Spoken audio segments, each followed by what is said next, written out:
Education Coordinator here at Elkhorn Valley Museum, and I am here for part 2 of our series, Shaping Our Future, and I am very pleased to welcome Juan Sandoval to join us this week. How are you?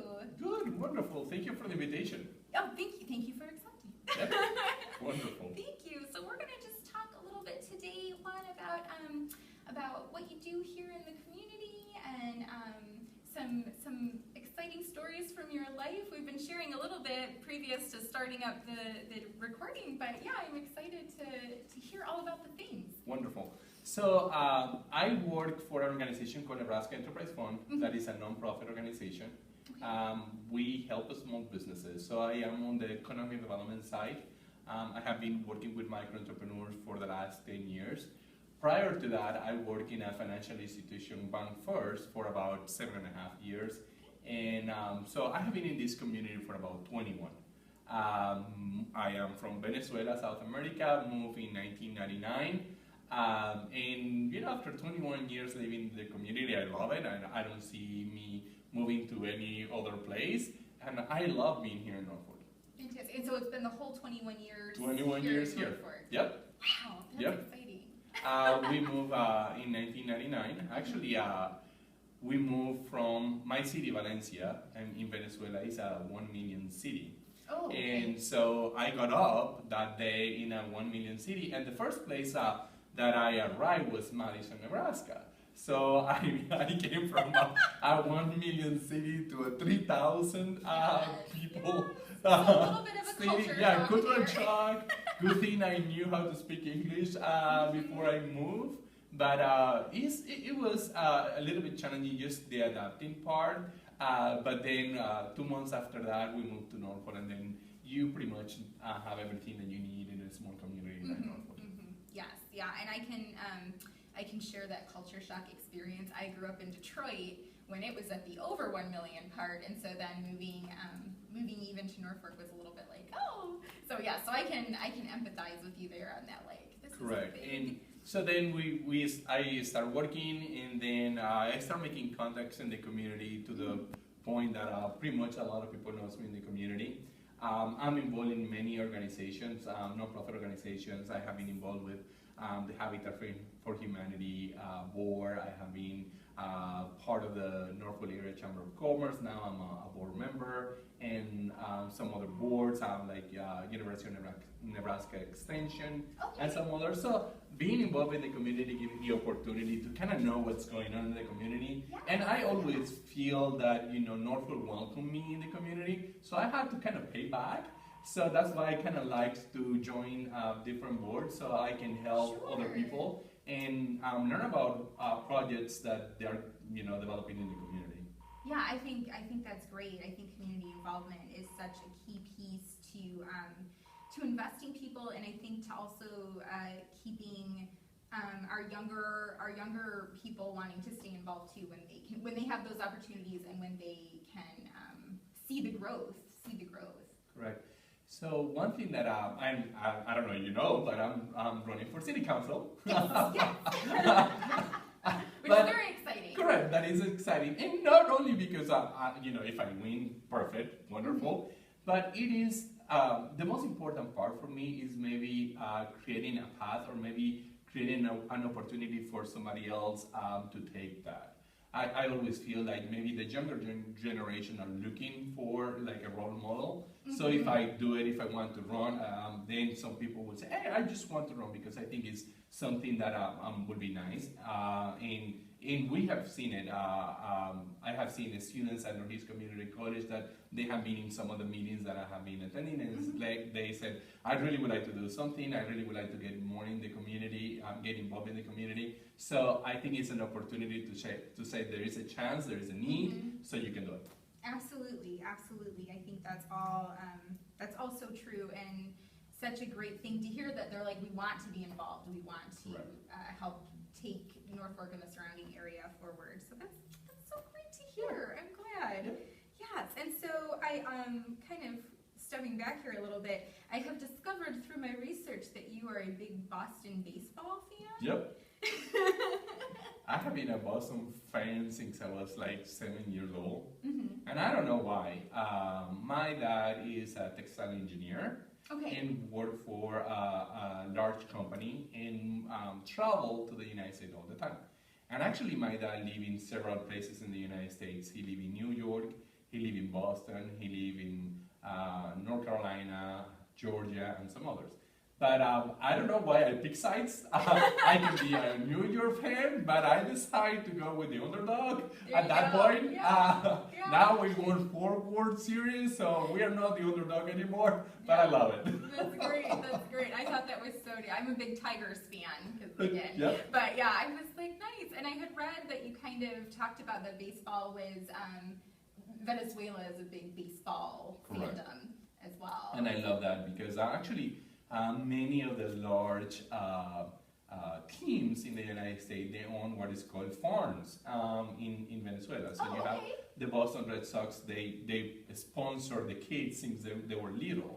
And you know they have the mini Boston Red Sox team that they play in different cities, and that's how those kids they grew up playing baseball. Mhm. And then you know they join one of the teams, the professional teams, and then eventually move to the United States. So that is great, and it's also an opportunity for these people to kind of learn about, because some of these players they have been in other countries too. Mhm. So that's something I'm very passionate. To the point that actually this is funny story. Okay. When Boston Red Sox was not a good team for many years, I watched a game and they lost like in really bad way, Mhm. and then I almost to the point that I want to break the TV. There you go. Many times I got up and being so mad at the TV or the team because you know they never won a ring for I think 2004. That was the last time. Yeah. So it was painful. I bet. Oh, yes. Yeah. It's painful when you are a fan of a team that is not rising in that way. But tying that part to you know what I do. Many times I had to go to a conference. So I always, every time that I had to travel somewhere, one of my first goals is to go and visit if they have a team. Oh, So I go to the Orioles, Camden Yard, and you know, having in Detroit, the first thing that I do is looking for the stadium, Yes. or looking for the old Tiger Stadium used to be, things like that. Yes. So I can put my, you know, when I used to see a lot of baseball when I was younger, to you know, like when opportunities to travel arrive, Sure. yeah, just to do that. That's exciting. So have you been to Copa then? Have you been to Comerica Park? I have been outside, Yeah, outside. outside, but I haven't been inside. Yeah. There you go. Not yet. Many times, like I would say, I'm taking my flight at 1 o'clock in the afternoon. Before I go, I just want to go to the baseball stadium and take some pictures. So I'm running at 9 a.m. or 10 a.m. just to take some pictures and then come back to the hotel or travel to the airport. All those things we like frantically try to do when we travel for work. Correct, Sure, correct, Sure. yep.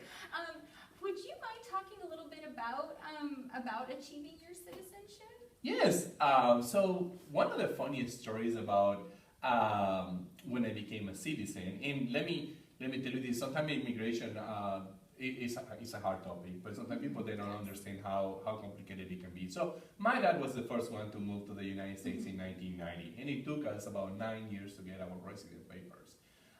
But not only the 9 years that I didn't have a lot of contact with my dad because pretty much was telephone conference or calls, but after that I was working at Bank First at that time, and I applied for my citizenship. And actually, my mom, my brother, and I, we submitted the application on the same day. It went in the mail on the same day. My brother got it in about 5 months. My mom got it in about 10 months. And mine took about 2.5 years. Oh my goodness. And one thing that it was funny, and they said that they never received my background check.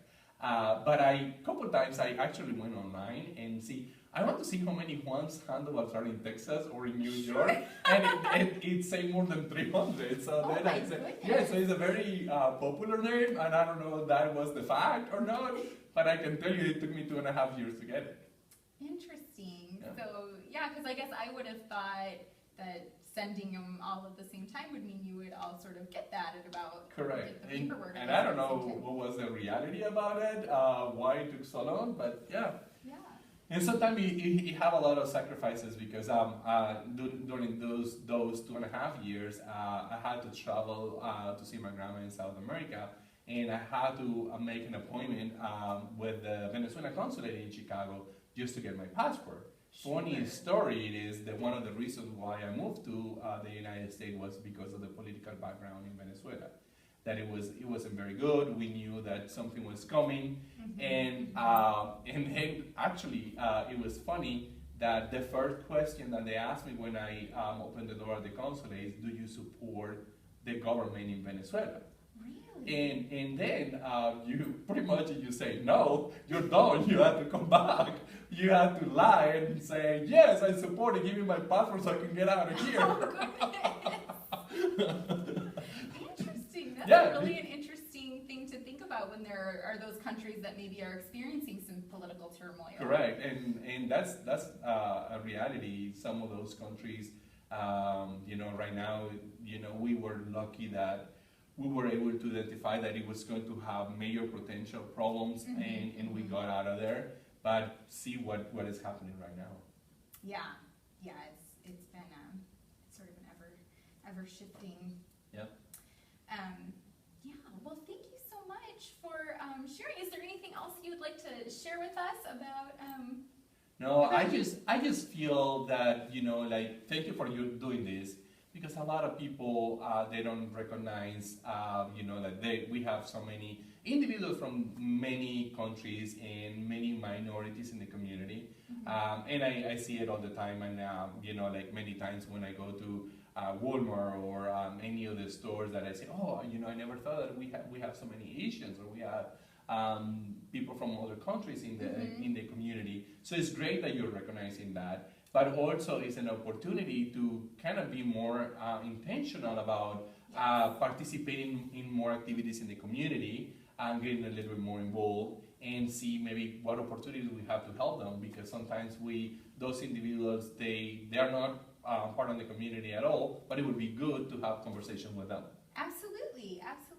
So, well, Juan, thank you so much for coming and sharing and helping us celebrate Hispanic Heritage Month. Thank you very much for the invitation. Thanks. Thank you.